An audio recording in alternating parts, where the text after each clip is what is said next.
కృష్ణవేణి. చదువుకోకముందు కాకరకాయ, చదువుకున్న తర్వాత కీకరకాయ అన్నాడట. మనది అట్లనే ఉంది, చదివేస్తే ఉన్నమతిపోవడం అంటారు దాన్ని. ఎందుకు అనాల్సి వస్తుందంటే పండుగలు. అసలు ఈ మధ్య ఎట్లా తయారైందంటే సెలబ్రేట్ చేసుకోవడానికి, డ్యాన్స్ చేయడానికి ఒక అకేషన్ కావాలి, కాకుంటే క్రియేట్ చేసుకుంటున్నారు. అది కూడా కాకుంటే దేన్ని పడితే దాన్ని అకేషన్గా మార్చుకుంటున్నారు. బతుకమ్మ ఏ ప్రాంతం వాళ్ళది? తెలంగాణ ప్రాంతం వాళ్ళది. ఇప్పుడు అందరు జరుపుకుంటున్నారు. అంతకన్నా ఆనందకరమైన విషయం మరొకటి లేదు, ఒప్పుకుందాం.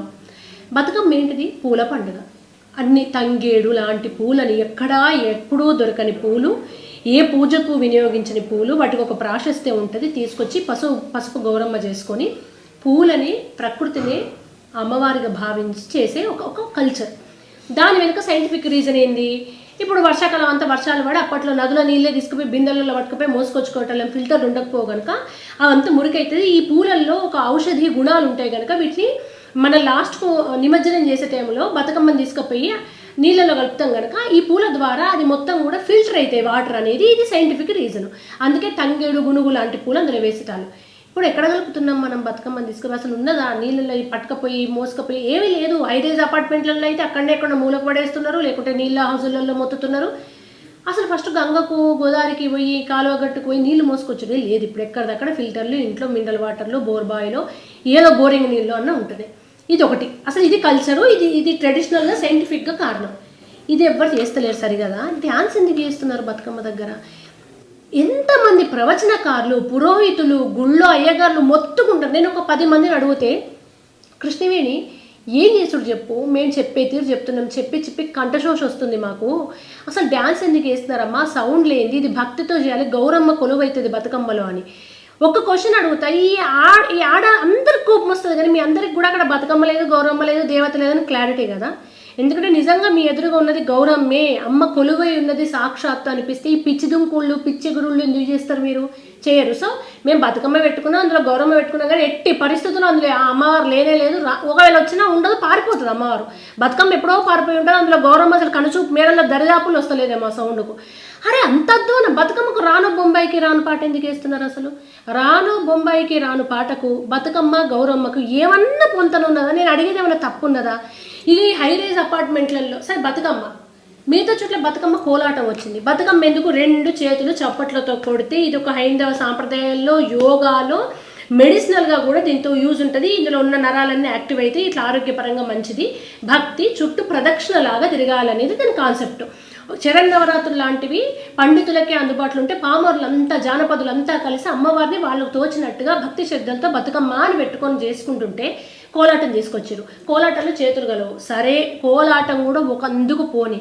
దాండియా నార్త్ కల్చరు, వాళ్ళు తీసుకొచ్చి సౌత్ కల్చర్లో మిక్స్ చేస్తుంటే బతుకమ్మలో కూడా దాండియా ఎందుకు ఆడుతున్నారు? దాండియా కూడా పోయింది. ఇక దాండియా నెక్స్ట్ స్టేజ్ ఏంటంటే రాను బొంబాయికి రాను పాట పెట్టుకోవాలి, దుమ్ము ఎగరాలి బతుకమ్మ చుట్టూ. అది ప్రదర్శన, ఫుల్ తయారులు కావాలి. ఆ హైరేజ్ అపార్ట్మెంట్లలో భక్తి ఉండదు, ఎవరికి ఆ కెమెరాలు పెట్టుకొని మొత్తం తీయాలి, తయారులు కావాలి. ఎవరి ప్రదర్శన, నా విద్వత్తు నాది, ఆమె బాగా చేసిందంటే ఇవి బాగా చేయలేదు, డ్యాన్స్ చేయను. అసలు డ్యాన్స్ రానాలో మనుషులే కాదు ఈ కాలంలో. నువ్వు పెళ్ళికి డ్యాన్సే, చావుకు డ్యాన్సే, బర్త్డేకు డ్యాన్సే, మెహందీ ఫంక్షన్కు డ్యాన్సే, బతుకమ్మకు డ్యాన్సే, దసరాకు డ్యాన్సే, వినాయక నవరాత్రులకు డ్యాన్సే, దేనికి పడితే దానికి డ్యాన్సే. డ్యాన్స్ చేసినప్పుడు రీజన్ వెతుక్కుంటున్నారు. ఇక వాళ్ళకి వేరే పండుగ మాకు అంత అనవసరం అండి, మేము ఇప్పుడు డ్యాన్స్ చేయాలి, పాటలు పెట్టుకోవాలి, తయారు కావాలి. ఏమిటికి వచ్చిన రోగాలు, ఏమిటికి వచ్చిన పైత్యం ఇది? నిజంగా మీరు ఎప్పుడు ఎదురుగా మీ అమ్మవారు వచ్చి కాసేపు కూర్చుంది అనుకుందాము, సేమ్ రాను బొంబాయికి రాను డ్యాన్స్ చేస్తారు అమ్మవారిని పట్టుకొని. సేమ్ ఇట్లాంటి కోలాటాలను దాండియాలు ఆడతారా? నార్త్ కల్చర్ ఒకటి ఉంటుంది, వాళ్ళు ఏదో అమ్మవారి నవరాత్రుల్లో దాండియా, అది వాళ్ళ కల్చర్. ఇది మన ఎక్కడ దాపరించింది? ఇది ఎక్కడ దిక్కువాళ్ళ కల్చర్? ఇది ఎందుకు డ్యాన్సులు చేస్తున్నారు? అది ప్రకృతి. నవరాత్రుల్లో చివరికి పండితులకు కాకుండా జానపదులకు కూడా, అప్పట్లో చదువురాని వాళ్ళకు కూడా ఆ శక్తి తెలిసింది. అందుకే 9 రోజులు బతుకమ్మ ప్రకృతిని ఆరాధించారు, ప్రకృతి గురించి ఆలోచించారు. పచ్చని ప్రకృతి, చెట్టు పుట్ట, శబ్దాలు, ఆకులు, గాలి, ఇవి కళ్ళు మూసుకొని వినాలి, మెడిటేటివ్ స్టేట్లో ఉండాలి.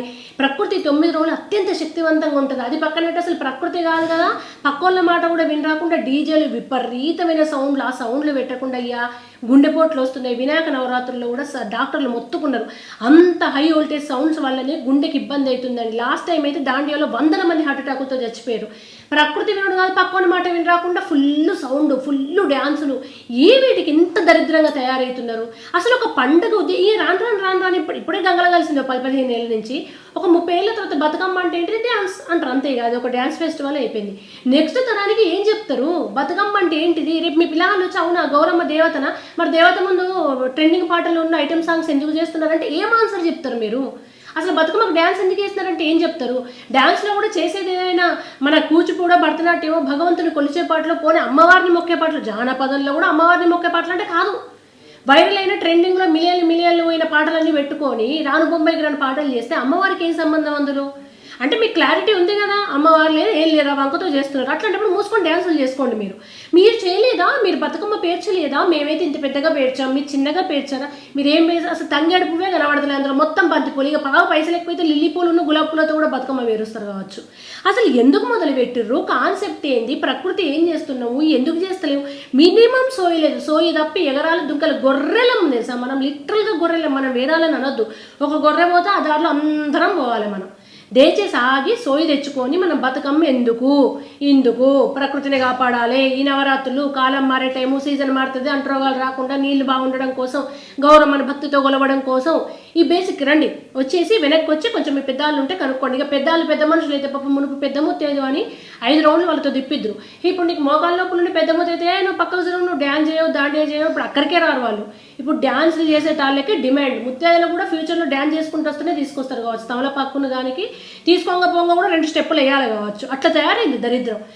ఎవరు తప్పుంది? ప్రవచనకారులు మొత్తుకున్నారు, అయ్యగారులు మొత్తుకున్నారు, గుళ్ళో పూజారులు అయితే ఏమి దరిద్రం అమ్మా ఇదని పాపం అందరూ అదే మొత్తుకుంటారు. మనం వినం కదా, మనం ఫస్ట్ ఉంటాం చెడగొట్టుట్లో, చెడిపోవట్లు, తోపులో ఉంటాం. మనం ఇంకా మన కల్చర్ని మనం భావితరాలకు అందజేస్తాం. వెస్టర్న్ కంట్రీస్ వాళ్ళు వచ్చి మన సైన్స్ను, మన వేదాలని, మన పండుగల్ని, వాటి ప్రాశస్త్యాన్ని మంచిగా చెప్తున్నారు.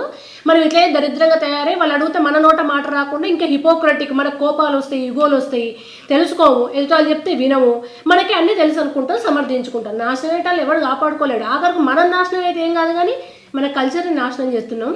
కనీసం తెలుసుకోండి. పై తరాలు ఉన్నారు కదా, పోయి కూర్చొని ఏం చేస్తున్నాము, అమ్మవారు వస్తే ఎట్లా ఉండాలి అనేది కొంచెం తెలుసుకుంటే బెటర్. ఎందుకంటే కలి విపరీతంగా ఉంది, ఇంకా నాశనం అవుతాం మనం.